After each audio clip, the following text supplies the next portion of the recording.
there was this instance where my dad bought a brand new TV, and the first thing he said when the TV got delivered into the house was, "Yinka, do not open this television."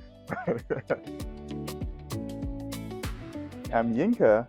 I'm a software development manager here at IBM Infrastructure, based out of Poughkeepsie, New York.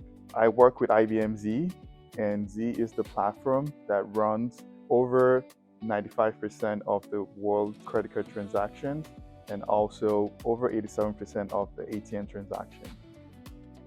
Growing up, I was very curious about electronics, and I'm hearing audio coming out of a device. I'm like, how is that happening, right?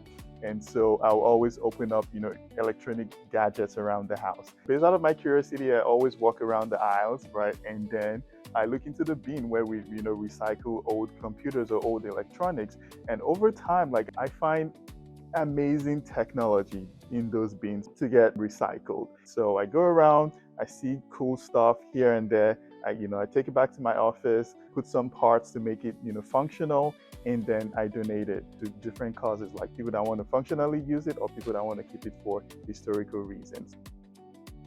Being at IBM for over 10 years, I've switched roles for about 4 times. And so I was in power systems, I was doing software architecture, moved into Z, software development, moved into performance, and then moved into management. So I've been able to, explore a huge part of IBM within 10 years, and there's still so much to learn, right? So now we're breaking into AI, right? IBM is the market leader in AI, and also we're a leader in quantum. So, there's a lot to learn at IBM. We have a geographically distributed team, and we've been building more skills here based out of Poughkeepsie. Traditionally, the product is over 50 years old, right? So we have folks that have over 40 years of experience in IBM, and then bringing those new hires and integrating them into the product, and also bringing them up to speed, training them. We're building the next generation that is going to continue to propel the product forward. We're doing this in a very collaborative manner and ensuring that they're all happy to be part of this journey.